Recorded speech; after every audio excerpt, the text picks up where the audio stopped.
I'm looking forward to it. I saw that. He said he was going to answer questions today. I've been practicing my purchases. There's one. I'm practicing my purchases. Well, keep that in mind. Yeah. I know he's gonna be. I don't think he's gonna. Well, I'm gonna say when you get up there. I've got a permanent copy. Yes, sir. I'm very excited. I've seen you carrying it around. The widest thing I've ever seen. Yeah. He's not there. Oh, there he is. I got a letter for you to take a look at. Mayor has signed it. It's in support of the Afghan refugees. I wanted to take a look at the language. We'd love for you to Sign a Joel letter sign to it. the president. Yeah. To the president, members of Congress. If it said up yours, I'd sign it. That's what I mean. It's a long list of stuff for him to This do. is almost as patriotic. Yeah. We talk about our national duty. Yeah. Okay, yeah, good. You can say that as a process, even for ones that the council nominates and the council prefers. We want them to be transparent, public, to put the information. Hey, sorry. If somebody can't do it, because they should be able to.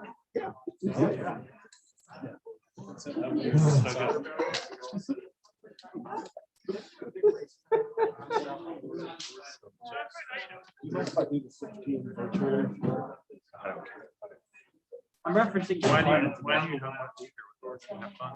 Well, I've got some laundry. If I do the virtual, I can have the washer going. How was Colorado? He said it's best. I heard. Did you really? Bullshit. I was about to say, what rock could be heavy? Did you? Yeah, I was gonna say, do you know?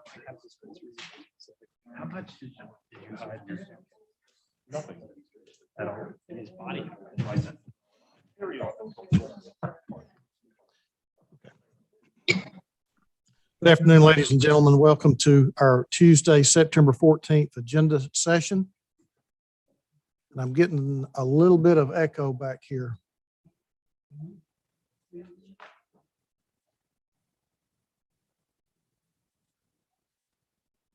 Okay, we'll try it. No, still getting it. I think maybe somebody.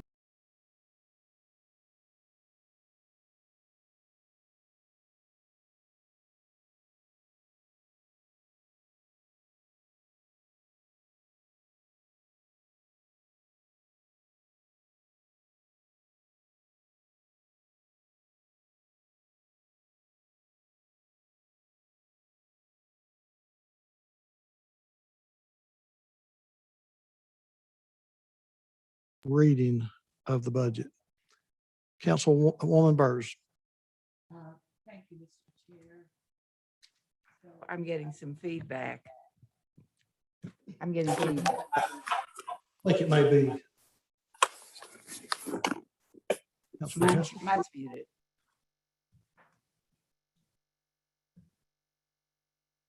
Okay, No. mine's muted. Is your Yeah, but you're. Okay.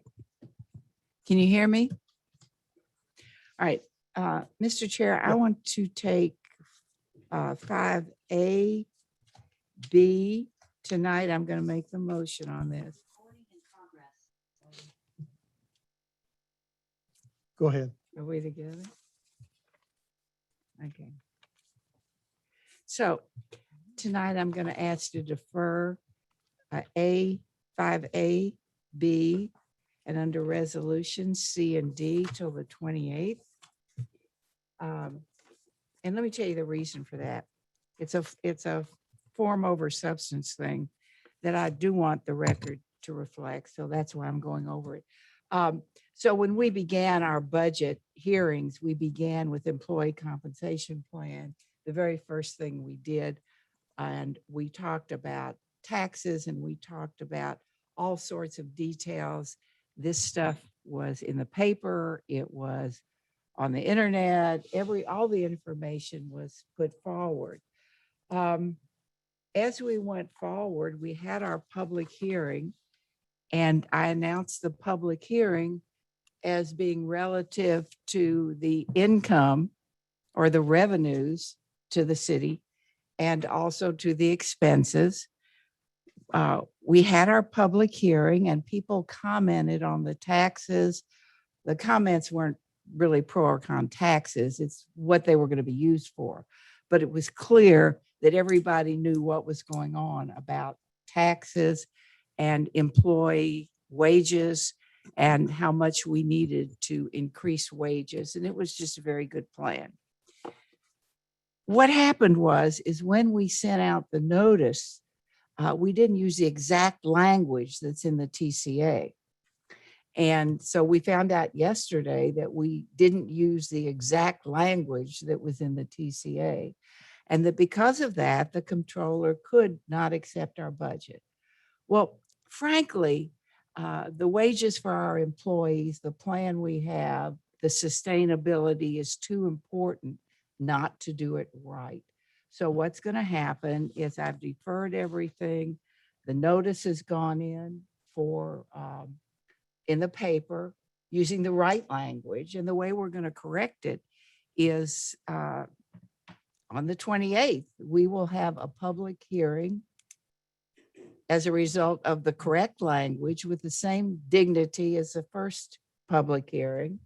In other words, from 3 to 5, we'll be online, and from 6 to 8, we'll be in person, and we'll correct our error and we'll ratify what we already did. So I'm just doing this for information, and that's it. So that's why I'll Okay. be doing it. All right, great. And as chair of the Budget and Finance Committee, I will follow your lead, ma'am. Thank you very much, sir. All right, thank you. All right, let's move down to ordinances on first reading. I believe Councilman Ledford, we went over all of these last week in planning and zoning. So unless you have a specific question about any of the planning items, we will not spend time reading each one of these. Councilman Ledford. Thank you, Mr. Chairman. We did cover all of these. Item B, if you'll direct your attention, and I appreciate you permitting the alternate version. Over the weekend, I spent quite a bit of time with residents surrounding this particular property and the developer, and we've come up with a couple of additional conditions that I'd like to add to this. So I've sent this document to Ms. Rennick and to Ms. O'Donnell, copied you and the vice chairman. And what I'd like to know is if you would allow an alternate version number 2, or if you'd like to amend the alternate version from the floor. I would prefer an alternate version number 2 due to the complexities and numbers that are involved in reduction of the density and also maximum heights of building and the addition of fence along boundaries. I would prefer an alternate version number 2, but staff does have copy of the conditions. I tend to agree with you, Councilman. Anytime we can have it in writing in front of us, it's a lot better than trying to verbalize it from the floor. Madam Attorney, will we be able to get alternate version 2 on by 6 o'clock? And I have a hard copy that I brought extra for Madam Attorney if she wants to take that with her after we break too. Okay. Thank you. All right. Very good. Anything else? The site plan that will accompany this particular case has been updated, and Ms. Rennick has that in her files. So we'll be able to move forward with the PUD portion of that vote, which is a one vote resolution tonight at 6 o'clock. Okay, Thank you, Chairman. very good. Thank you. Councilwoman Coonrod. Thank you, Chair, for the zoning case D. For Mr. Brown, we need to defer that for a week to, so we can work out what would be the appropriate zoning, because the RTZ, it wouldn't allow him to do like 2 townhouses on this property. And I want to make sure that we're giving him, the right zoning to do what exactly that he wants to do. R3 wouldn't even allow him to do everything that he wants to do. So Karen and I looked at some other zoning options. So we're just gonna meet with Mr. Brown before we can move forward. So to get the right zoning, so it won't have to come back and apply for a variance and so on and so forth. So we'll be deferring it. Okay. You think 1 week will be sufficient? Yes. Okay. Very good. Anyone else with questions or comments concerning any of our zoning items? Okay.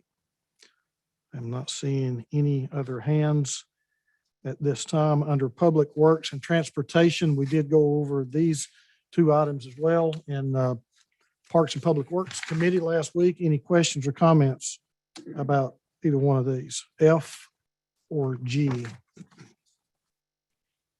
If not, we will move now into resolutions. Madam Clerk, 7A, please.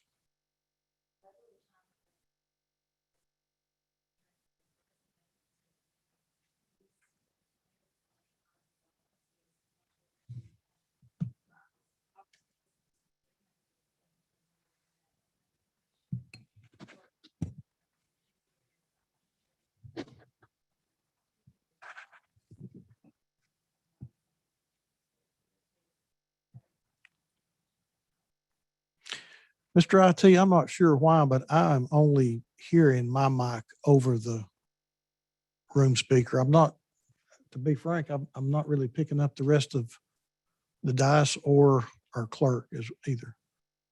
And maybe it's just me, but. All right, any questions concerning 7A?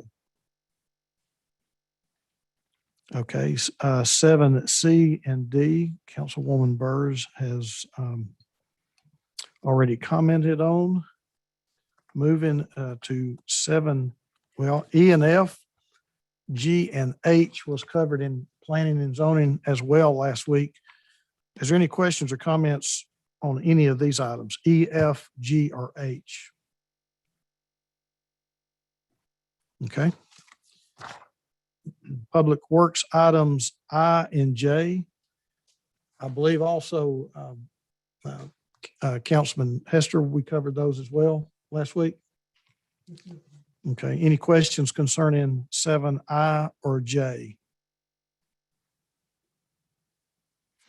All right, if not, we'll move down to our purchase questions. This afternoon, we just have 1 item on the agenda.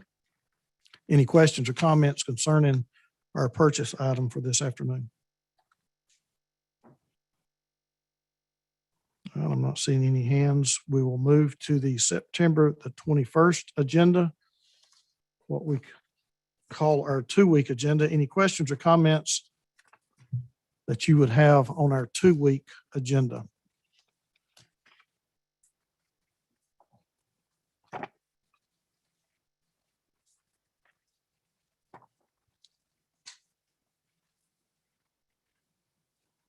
All right, if not, moving down, well, Councilman Ledford.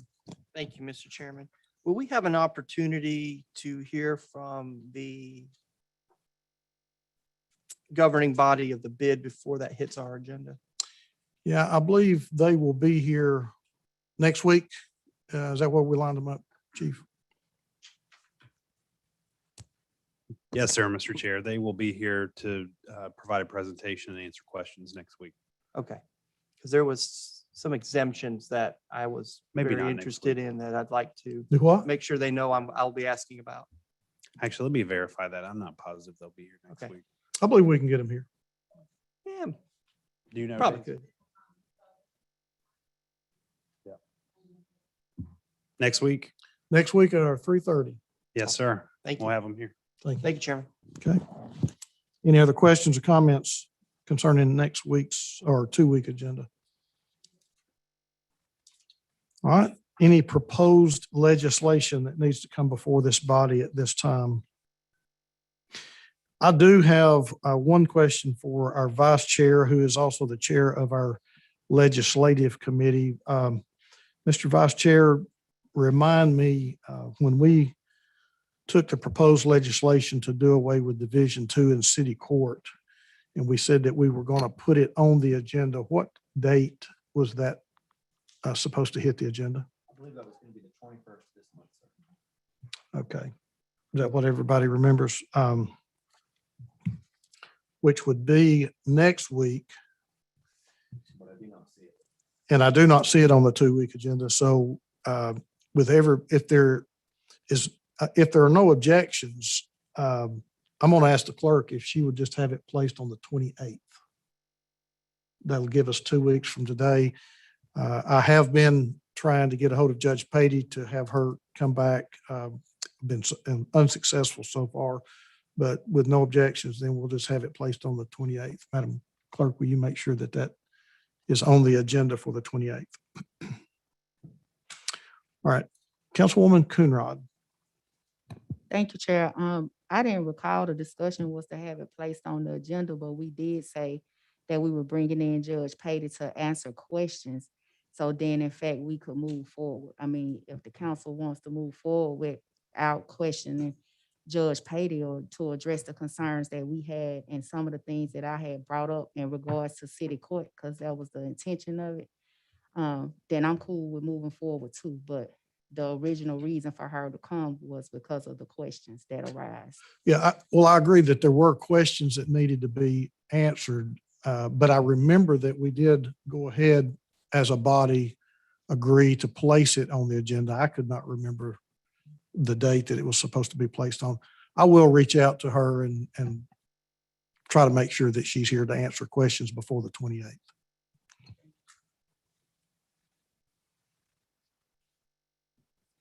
All right, any other proposed legislation that needs to come before the body at this time? All right, we have no departmental reports this afternoon. I believe we do have Equity and Community Development Committee meeting this afternoon. Councilwoman Dotley.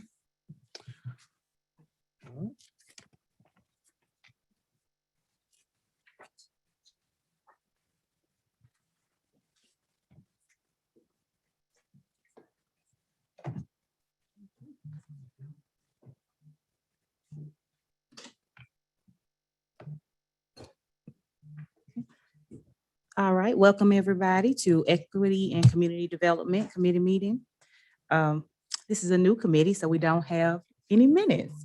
But we'll go ahead and get started. Karen, if you could read the resolution.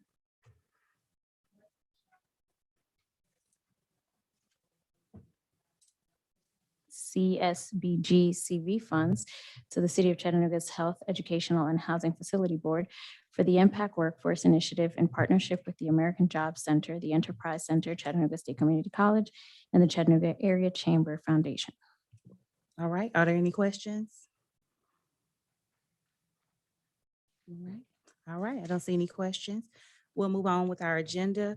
And council, if you don't mind, I would like to go ahead and hear from, get our community center update as well as our equity office update first before we get into the conversation or discussion surrounding lighting. Is that okay with everybody? All right. Okay. Oh, okay. Oh, well, never mind. We'll go ahead and do that then. All right. So we will have Tony Sammons up for our community center update.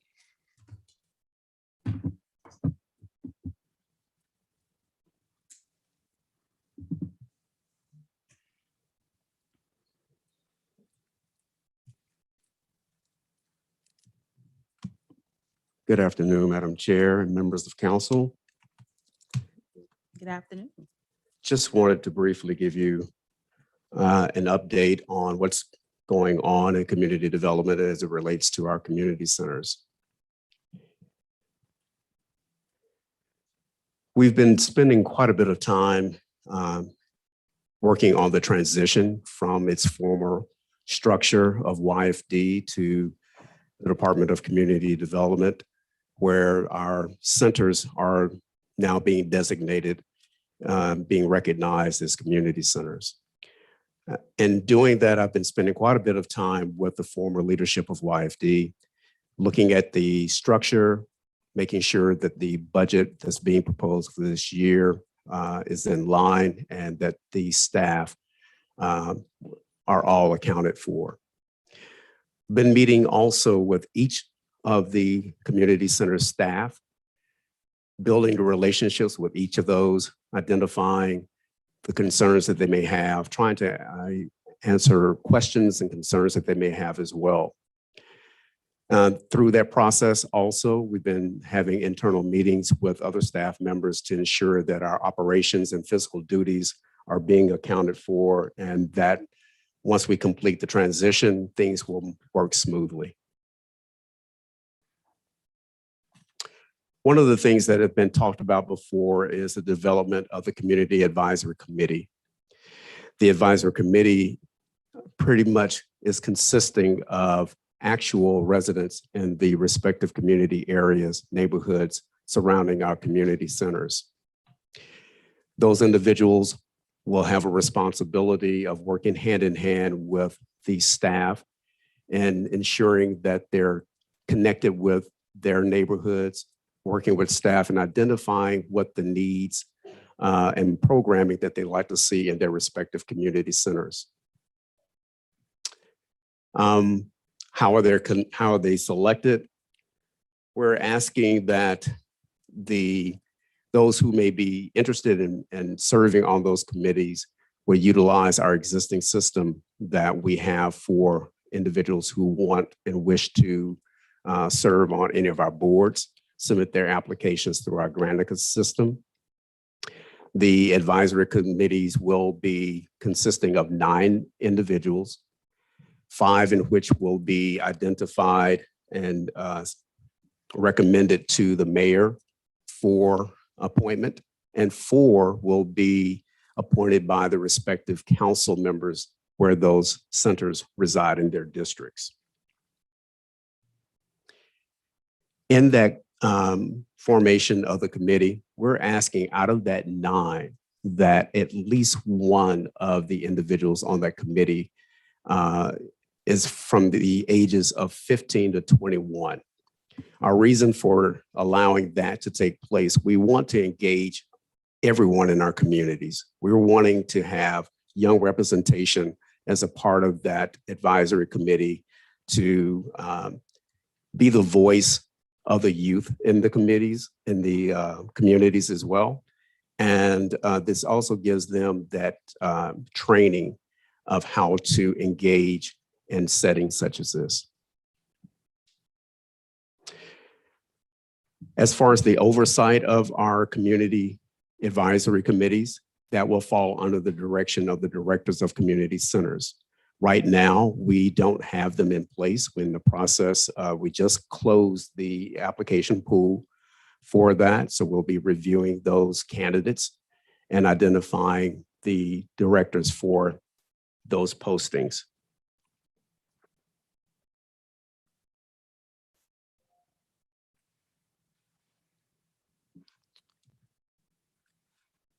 Could you take it to the next slide, please? Thank you.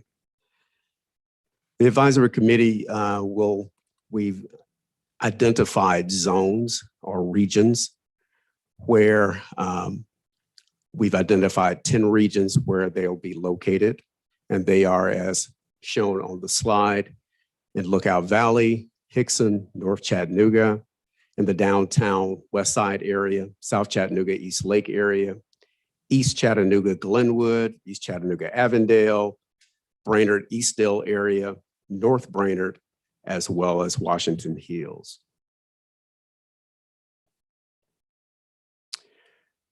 Our next steps, we're going to be finalizing our transition work.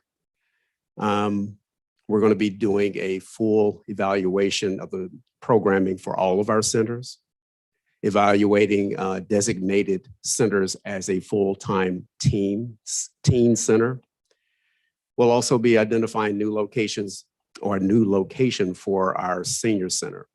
There's been discussion of removing it from the current location of Eastgate Town Center. So we're going to be looking at a new home for that center. We're also engaging and hearing from our senior community as well along those lines. We'll be finalizing the Community Advisory Committee guidelines, which includes the bylaws and providing them training before they engage in their work.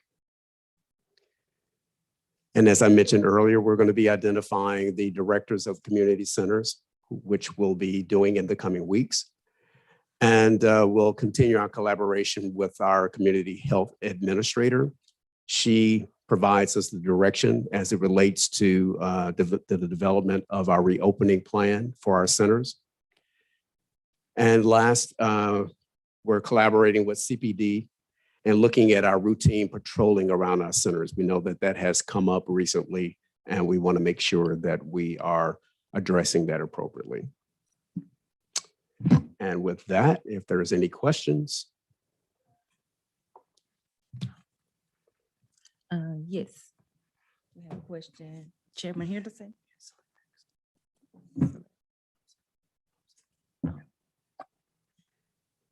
So next, Chair Burrs. Okay. Councilwoman Burrs. Okay. Okay. You okay? Yes, I think so. Yeah. It's a little bit of a challenge. Yeah. Tony, go back to your list there.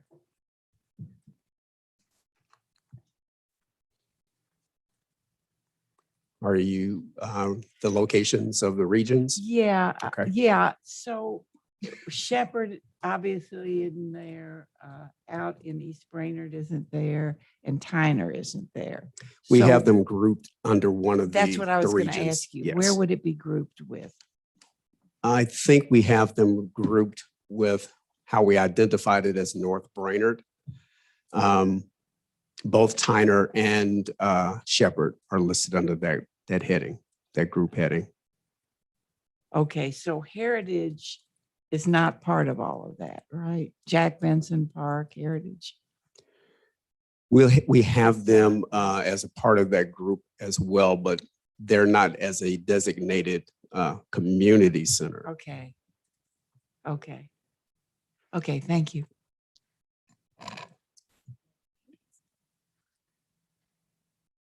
Next, I believe Chairman Henderson.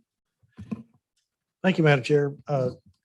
Mr. Salmons, pardon me if you covered this at the first and I wasn't ready to make the transition. Is it, so it's my understanding that this community advisory will be taking the place of the YFD committee. Is that correct? That the YFD advisory committee is different from this structure. So I think the existing committee that's in place now, and I'll need a little assistance from our administration, but I think they're primarily working with the Office of Early Learning. Okay, so the YFD committee will remain intact, is that correct?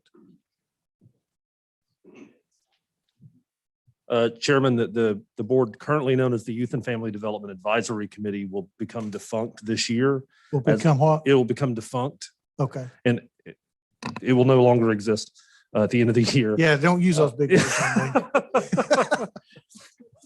on me.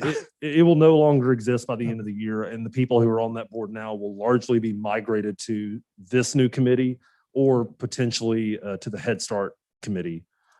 We're still kind of working out the Head Start rules and the federal compliance guidelines that come along with that. Okay. But no, there will be nothing called YFD pretty soon, but this is just different. Pretty soon is, do we know when? I mean, I was getting some of these questions last night at a neighborhood meeting, but In the next month or two, okay. pretty soon.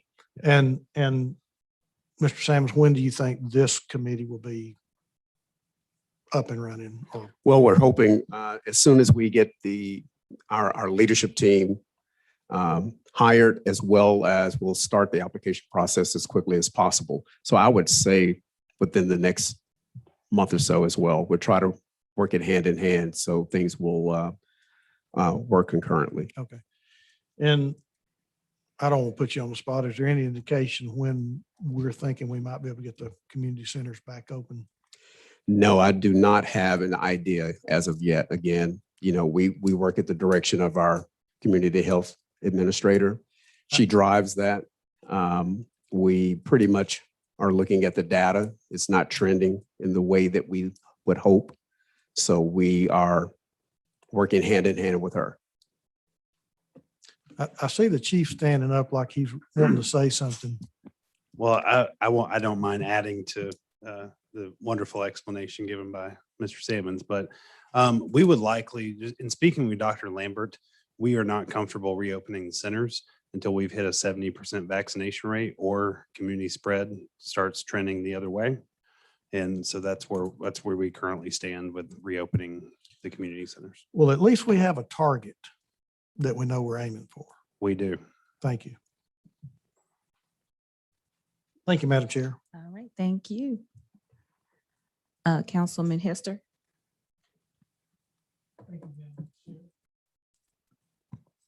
Tony, you mentioned full-time teen center. Can you elaborate on that? Well, there's been discussion that we need to identify and designate a center or centers where the activities and programming in those locations will be specifically for teenage participants. But we're going to be doing an evaluation as to, where that would be located. Okay, great. Thank you. Councilwoman Hill. Chair.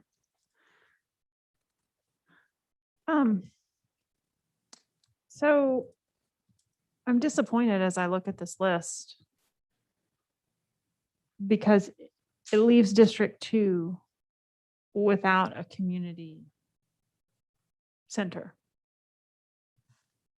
It will not be a hub. There will be no voice, concerted voice from District 2 represented here because North Chattanooga is in District 1 and Hickson is in District 3.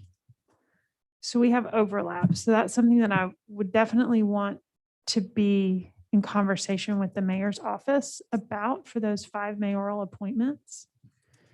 And I'm thankful for the camaraderie and respect that we have on this body so that we can think about those 4 city council appointments and what districts are represented through those appointments.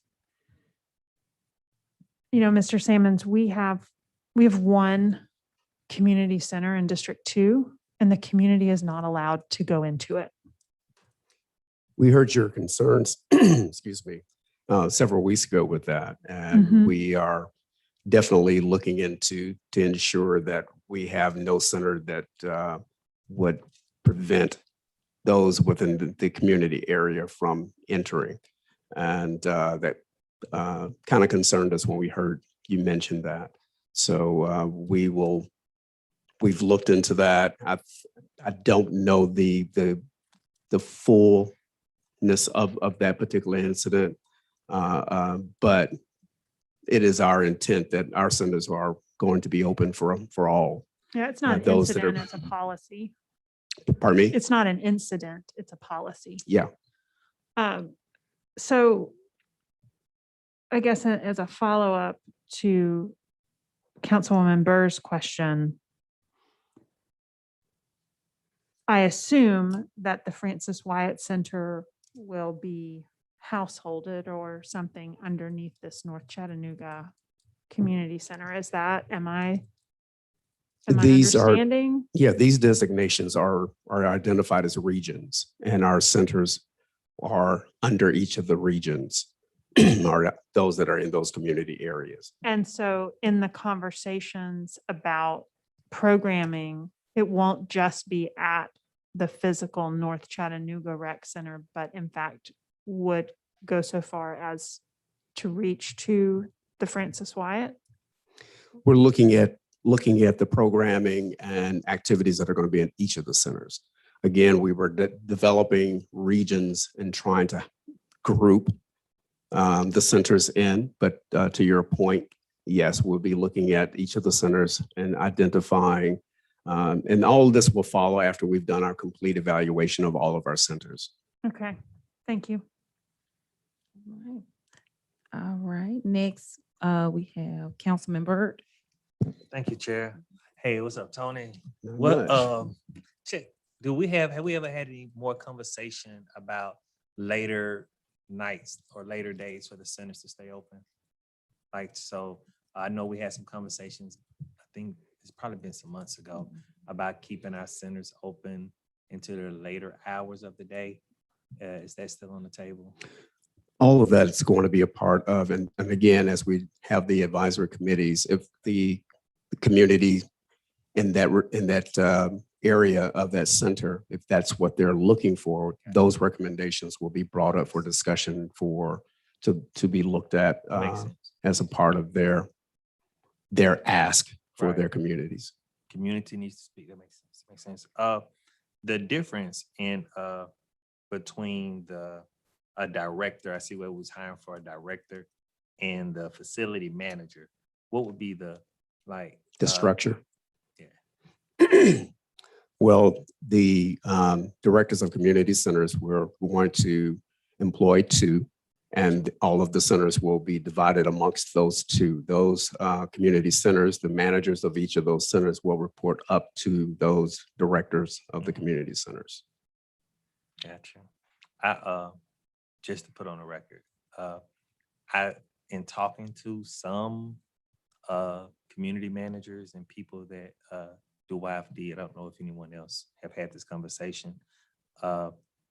They ask was to have the center directors a lot of times be more hands-on, to say that they have more direction with their centers than with, say, at the time, Coach Jennings, because a lot of times the directors will make decisions but never step foot in the centers or never have contact with the facility managers. Just come in and say, hey, this is what's going on, or this is what we need to do, and this is the issue. And it kind of killed morale a lot. And just want to put that on the table. I appreciate that. Make sure that is, as I indicated earlier, I've been having conversations with each of the centers, the center managers, as well as the entire staff. And that's not how I manage. Got you, brother. Appreciate you. Good looking out. Thank you. All right. Thank you. Councilwoman Byrd. So I don't know whether this is for you or Chris.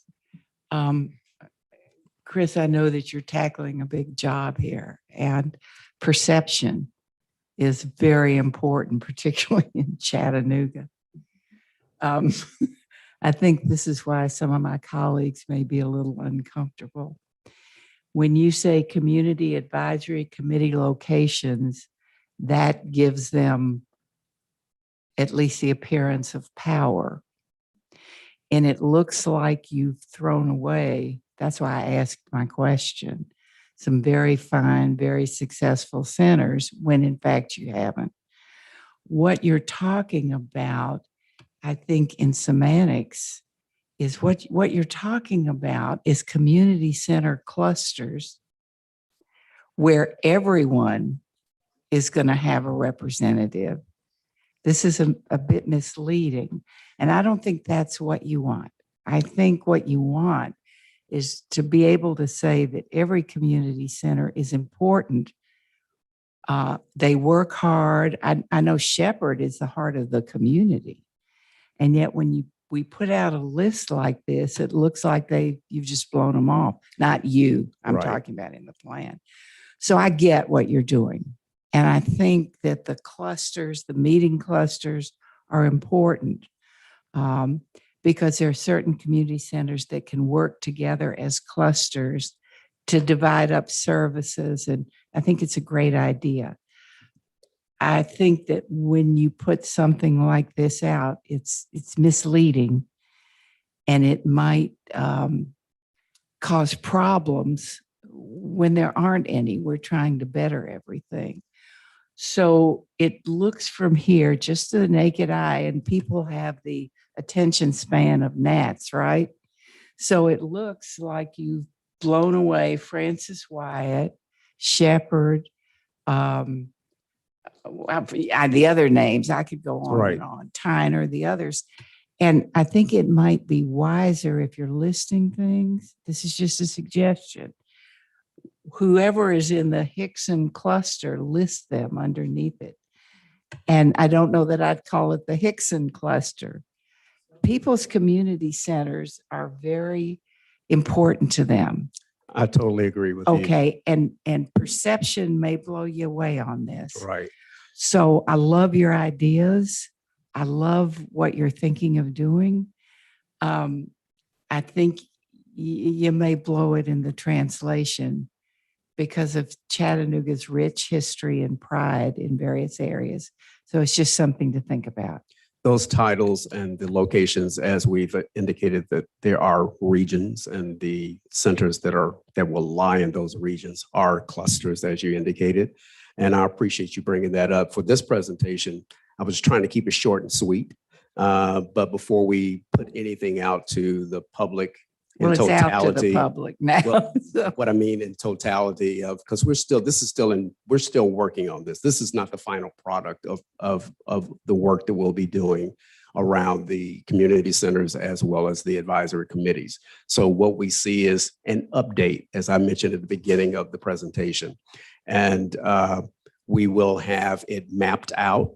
We will then have everything clearly identified, how they may, and from today until that final moment, we may even realign, because we had some challenges as we were trying to map these regions. So I take your point to heart as to look at that final product of how they're named, how they grouped, and how that it's being presented to the community. What you said was just great. I think I'd get rid of those names real fast because I think we're going to hear about it. And I know They're already gone. Well, hopefully the press saw them gone as well, because I know what you're doing and it's good. Yeah. Just remember Chattanooga and perception and some very fine people. Oh, I who look totally like agree they've with been you. put to pasture. Okay. And that was not the intent of the Oh, I know that. regional mapping. So I I know take that to heart. Okay. Yeah. Councilwoman, the only thing I would add is we may look at a structure similar to what the school district did not too long ago, where they adopted learning communities and named them clever names like Rock Point and That's Missionary fine. Ridge, and more based on landmarks in the city. So we'll certainly look at that as we evaluate the structure. Again, this is a starting point for us to start evaluating what this looks like going forward. Okay. So But I see it's already the gone. concerns. So, Yeah. okay. We Thank you. hear you. Thank We hear you. you all. All right. Any more questions, council members? All right. Thank you, Tony. I appreciate it. Thank you, Tony, and everybody. Next, we have an update from our equity office with Joda.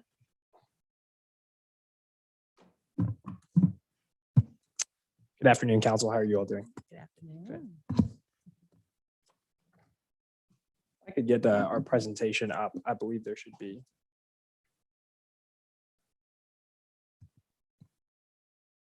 One for you all. Perfect.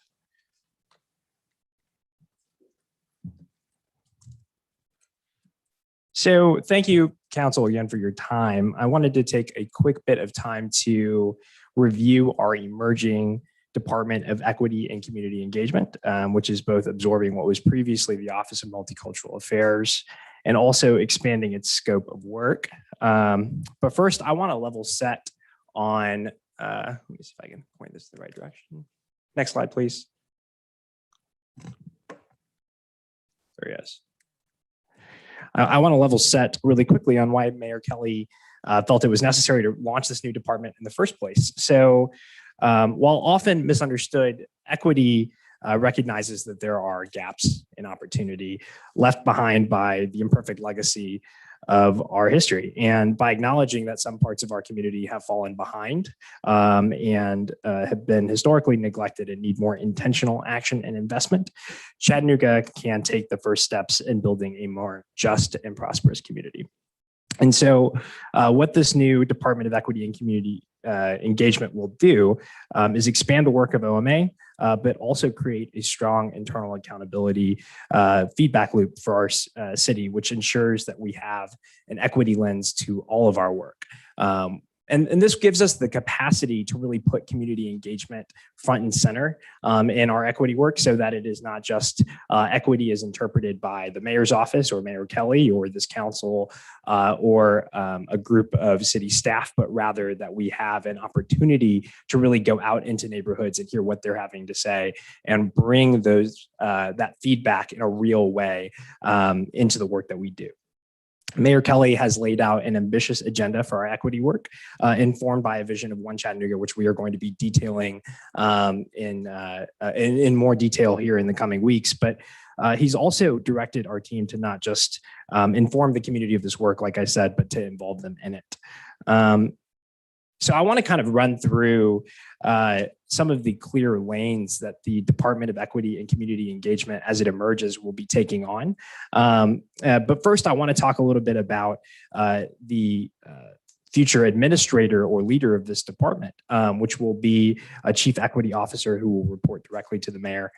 They will be one of the few chief equity officers in the South. We're proud of that. And this is something that the mayor committed to on the campaign. And then this person, we think will be an important leader in our city.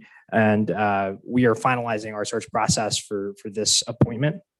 And we also intend for this appointment to have a community engagement process along with it, similar to the way that we will have for our police chief. So we intend for there to be an engagement process. Like I said, I want to review some key lanes for this department. One is this department will serve as a information clearinghouse for the community. So this is sharing data about where our gaps are and where we can do better. To train our staff on how to think about complex policy issues that often involve systemic and structural solutions. They'll also serve as the internal institutional lead on equity related ordinances and executive orders that will come before this body, as well as templates for budget requests and scoring to bring an equity lens to those budget items. But they'll also go a step further and act as a change agent by coordinating, like I said, that non-extractive and meaningful community input. We're really excited about this because instead of simply going out to the community, asking what should we do and doing the thing we've already kind of planned on doing, we are going to truly try to create a closed feedback loop where we go to the community, really discuss what kinds of things they would like to see depending on the context, and then go back and tell them how we did. And how we use their feedback. And then we would also like to see an equity lens in the budgeting process moving forward. We'll also work with the Department of Innovation Delivery and Performance to bring some department level accountability and monitoring as well. Really quickly, next slide, please. Some other core functions. We're excited that we've got a team of fantastic folks that came from what was formerly the Office of Multicultural Affairs, working on engagement and education as well as supplier diversity. They're working on implementing the disparity study recommendations. We're going to be launching a one-stop shop for small business and entrepreneurs that will be working with the mayor's senior advisor for economic opportunity, Jermaine Freeman, and then also creating more opportunities for access to capital for entrepreneurs from every walk of life. We're also going to continue to highlight and celebrate holidays and heritage months. For example, tomorrow is the first day of Hispanic Heritage Month. And so we're just excited to continue to do that really important work that demonstrates that our city is a welcoming place for everybody. Along that line, we will also house the Office of New Americans within this department. And the goal of this office is to connect immigrant and refugee communities to resources and opportunities to foster a greater sense of belonging in Chattanooga.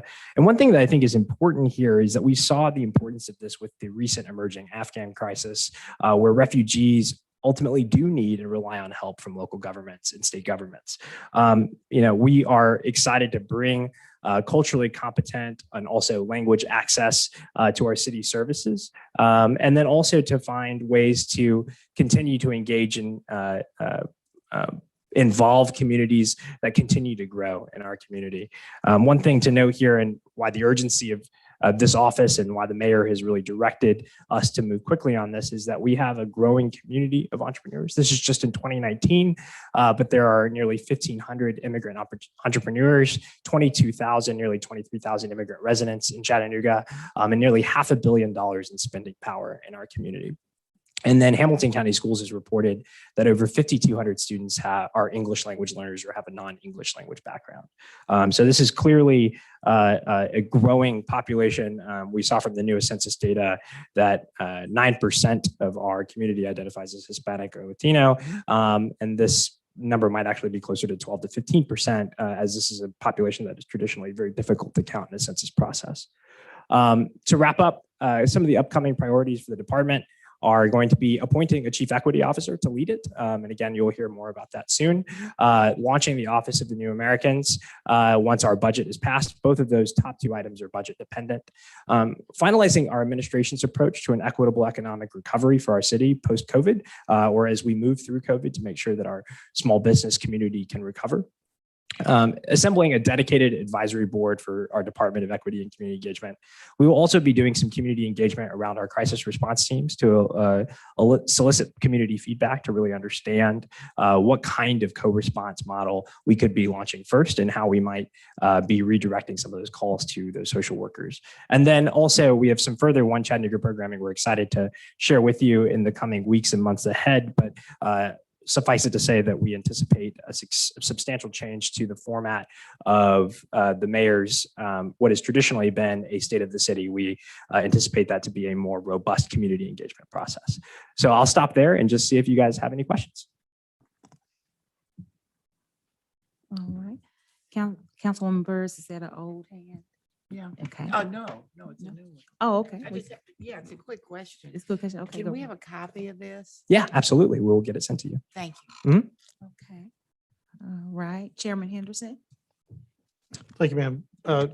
Joe, one of the slides that I noticed, and something that I think is so critical, is working with Pathway Lending to try to get access to capital. Yep. And I've said many times up here, one of the hurdles that anybody that would try to get into business would face would be that access to capital.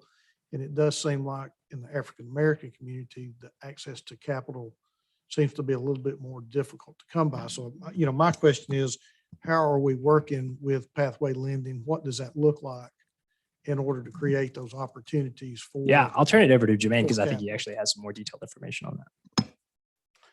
Thank you for the question, Mr. Chair. So we actually, over the course of the next several weeks, we'll be meeting with some of the technical assistance providers in the area. That includes Pathway Lending, Collab, Launch, Proof Incubator, and the Tennessee Small Business Development Center to work on some of the small business initiatives that we want to address, specifically to help bolster and help many small businesses, not just African-American businesses, but many small businesses as they continue to try to recover from the COVID pandemic.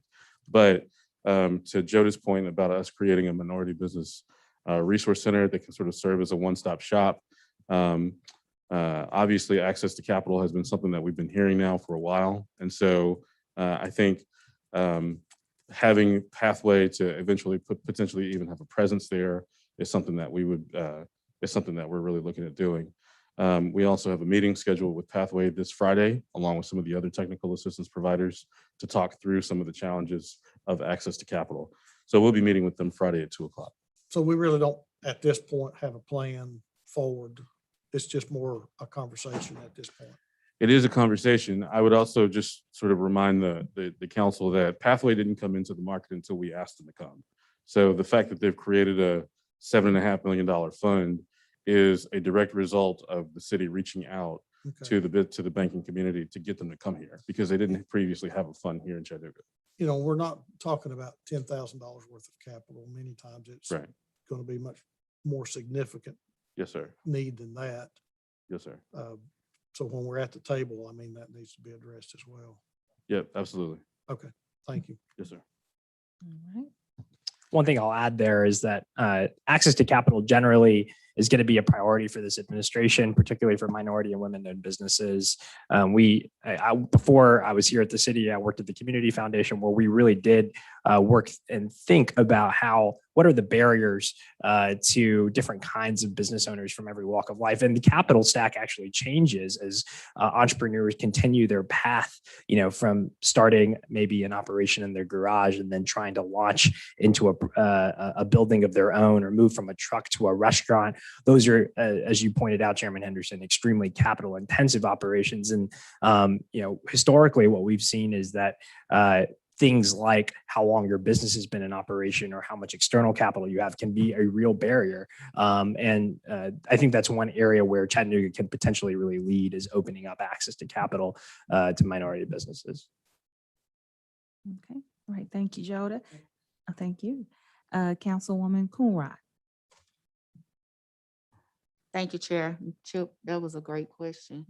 But my follow-up question to that, is it a way that we can separate by race? Because what I've seen historically, that when we're grouping Black people in with the word minority, Black people are still behind and not getting the resources and things that they need.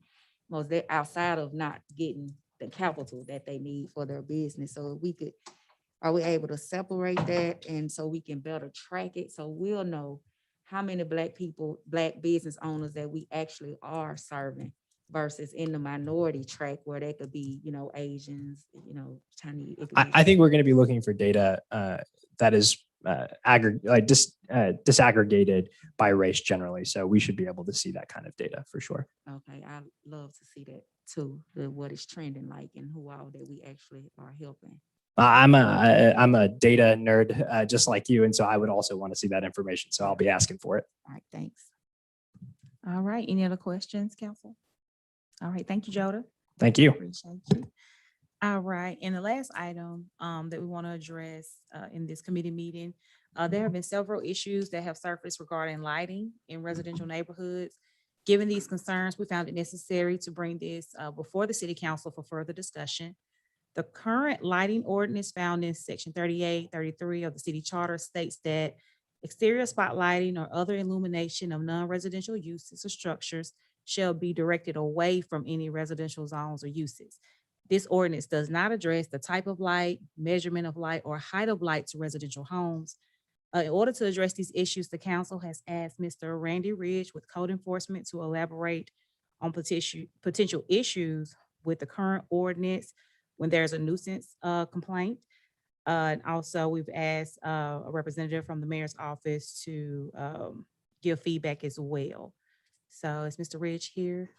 Yeah, thank you. You can come on up.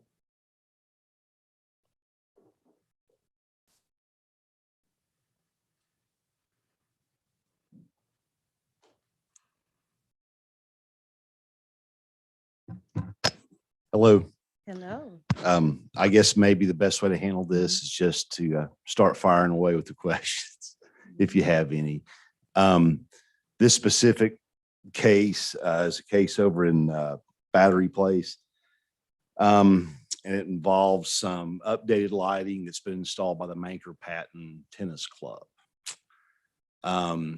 You read the ordinance. Our ordinance is somewhat different from other municipal ordinances on this issue in that city of Knoxville, for instance, and even in Chattanooga in the form-based code overlay, you have technical lighting engineering specs that can be measured and enforced. The general nature of our current ordinance makes enforcement a little bit trickier than it would be if we did have those technical figures at our disposal when we were enforcing violations. All right. Thank you so much. Are there any questions for, okay, Councilman Ledford? Go ahead. Thank you, Madam Chair. Thank you. Randy, we've had some discussions. We've had incident over in District 4, similar situation where upgraded lighting has caused tremendous nuisance according to our city charter. And it seems that the compliance is where we need to really crack down on, as Dr. Burrs would say, enforcement. We have, in that particular case, taking this particular violator to court, and we will see where that lands. In the meantime, I think it is really important for this council to recognize that in the changeover to LED lighting, I'm doing it at my house, I'm doing it at my business where it's possible, but we also do that in a way that doesn't create a nuisance. And we need to have, I think, eyes on it. And without overburdening, we discussed this a lot at Planning Commission yesterday with Dallas, but without burdening LDO, I think it is vital and important that we need to make sure that people are protected, because these new lights are very bright, very intense. And I think that is a wise thing to have LDO. Do you see any issues as I go down that road? Because I won't ever ask you all to do anything that you don't think you can enforce. Do you think that would be a problem if we had a lighting updated ordinance to be able to enforce that or have eyes on that? I do not think it would be a problem. Not a problem. That's what I wanted LDO to hear, to say very, very loud and clearly. So what's, Madam Chair, our next steps really should be, I would love for, with your permission, to have some presentations brought to us, some solutions. I think that we identified the problem. And this, it's an issue I think we can work through as a community together. I just think we need some parameters to kind of head off some of the issues that we're moving in that direction. And I think folks just need to know, we need to be conscious as we replace the lighting, that it could cause someone else, your neighbors, some issues. And I think that's just respectful. So I would love to see some solutions, Randy, brought forth to the council for us to look at from your office, because I think you have the capability to provide that way more than we can discuss lumens and wattage from our seats here. So what we've done thus far is did a little comparison to some other municipal ordinances in the state, City of Knoxville, Metro Nashville.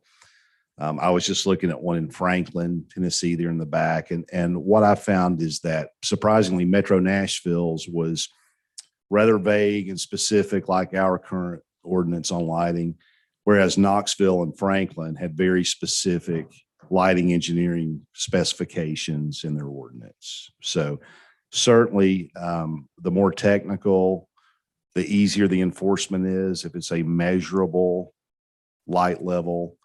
And that's what we did at a battery place. We took a light meter out, a calibrated light meter that Pat Newhoff here in the audience was good enough to provide to our office to use, and took some readings there. So yes, that's certainly, if we end up having to take someone to court, the more measurable the data is, the better off we would be from an enforcement angle. Okay. With that, I'll end with, I think it probably, if we can get out ahead of this quicker, it sounds like you've already done some footwork on this. I think it would be better if this probably lived in chapter 38 versus a different chapter, maybe 25. One thing I would point out that the research turned up was that lighting regulations on athletic facilities are typically separate from lighting regulations on any other type of development. So maybe we split that into two different zones. So I understand from an enforcement, because of TCA retroactive standards, that we may not be. So I'm with you. I think we're on the same plane. If, Madam Chair, I'll leave it in your capable hands to take the ball forward from here. And thank you for your leadership on this. Yeah, thank you, Councilman Leffer. I really appreciate that. Councilman Byrd. Thank you, Chair. In District 8, I have some issues with noise and people that have moved next to, say, a factory that has already been there. And now, we're kind of coexisting. Sure. I hear, tough luck. You move next to a facility that you knew was here 30 years ago, you got to deal with it. And so I get a lot of people saying, Bert, it's not fair. They're keeping us up all night, or they're waking us up early in the morning. Yes, sir. With this noise. And I just keep hearing tough. I'm sorry. with this situation, like you say, a facility, I moved next to the Lookout Stadium, and their lights are bothering me, but I live in a condo next to the Lookouts, so is that just tough? And, would that be an issue? And then the other issue is, if I've invested in these lights and I've invested my money and put this up, and now you come with this amazing ordinance that's going to protect the community, which we're here to do. Now I'm going to sue because I've invested money and I put these lights up. So now I'm going to sue the city for me losing my investment. Yes, Is that sir. something we need to be looking at? Most definitely. Okay. To the issue of the noise, when you're talking about zoning and land use, of course, state law gives a lot of protection to an existing business. Right.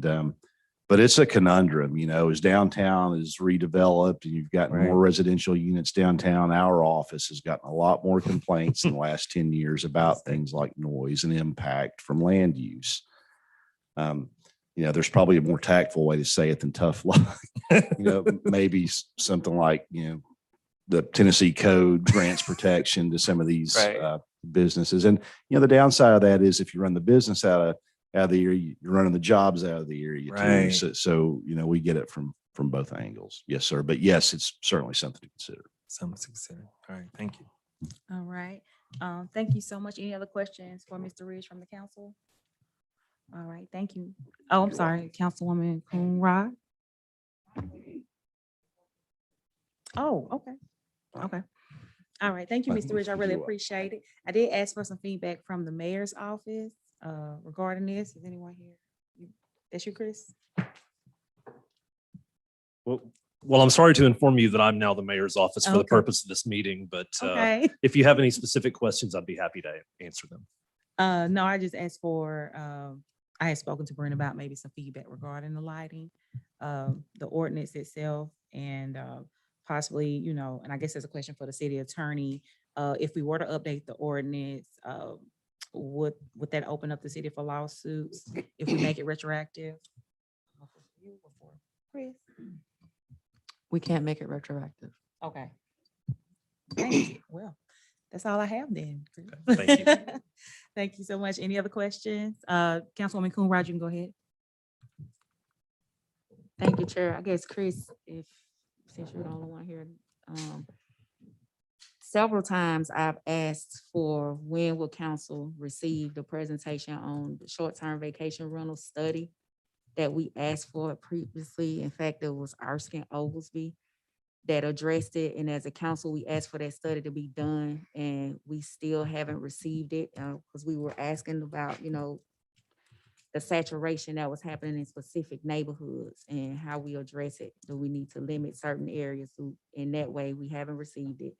Also, the zoning, have we done the zoning study yet? Completed anything with that as to look in different areas where we could change the zoning, what would be better fit for different areas? And then lastly, it was one more and it just slipped my mind. The property on MLK, have we decided exactly what that building is going to be used for, repurposed for? What is it going to be placed for bid? Is it going to be donated to a nonprofit? I know we approved for it to something to happen with it, but we don't know what's going to happen with it. And we're supposed to be getting an update on that. I'm going to let Jermaine answer that last one because Okay. that's his area of expertise. Yeah, so that property will go out for RFP. The RFP process will be for, right now, the administration envisions that the Minority Business Resource Center and one-stop shop that we imagined would be used in that building. So the building is still surplus. And we've just had a couple of hiccups in terms of just getting the RFP process through the proper channels, but that building will go out for RFP. Okay. Yeah. And then in terms of, remind, what were the other parts of the question? The short-term vacation rental? And the zoning. Okay. Let me check on the short-term vacation rental study just to, because, and I'm sure that we can get the council access to that pretty quickly. So let me just check on that real fast. And then Chris, you want to add something about the zoning part? On the zoning code assessment, as many of you know, the Burke administration commissioned about a 1-year study with an outside consulting firm named Camaros to do an assessment of our entire zoning code. We've talked about that in this meeting a little bit. They have sent us their final report. We're just about ready to share our recommendations with the council. If you could please give us just another week or two on that, and we'll be able to share that. Just with the understanding that we have a report that was commissioned by a different administration, and the priorities are not always identical from one administration to the next. So we're still prioritizing the different sections of that, but I think we'll have that to share very soon with the council. Okay, thank you. I appreciate it, Chris and Jermaine. And then also Chair Henderson, couple of weeks ago, I brought up about UTC doing some research on a couple of about the city schools possible and what that looks like. And then you also mentioned like the metro government. Do you know when we can have that placed in strategic planning so we can further discuss that next week? And then also one last thing, and I'll be done, is that on our strategic planning, when we have them now, it's not listed like under legislation too, because I want to respect my colleague Lefford, what he said and asked of me. And when we have legislation that's pending, it used to be on the strategic planning under the legislative committee pending legislation and the topics of that legislation. Well, that's no longer there. Can we have that placed back on there so all council people be aware of the legislation that's been presented? If it's pending, we're working on it. So then if there's anyone else that's interested in it, we'll know. And then at that time, if it's going to be removed, we can state that and it could be removed instead of me saying I'm not interested in that. It could be on that discussion at that time. Thank you, Chair. All right, that's it, Councilwoman Coonrod. All right, so I believe our next step for the lighting is to schedule another meeting somewhere down the line with more information on potential updates to our current lighting ordinance. So I can work with the city attorney and the land development office to see what we come up with. So thank you so much, Councilman Ledford, and all my colleagues for all your help today. I really appreciate it. Any other questions or anything? All right, that's it. Okay, we'll adjourn to 6.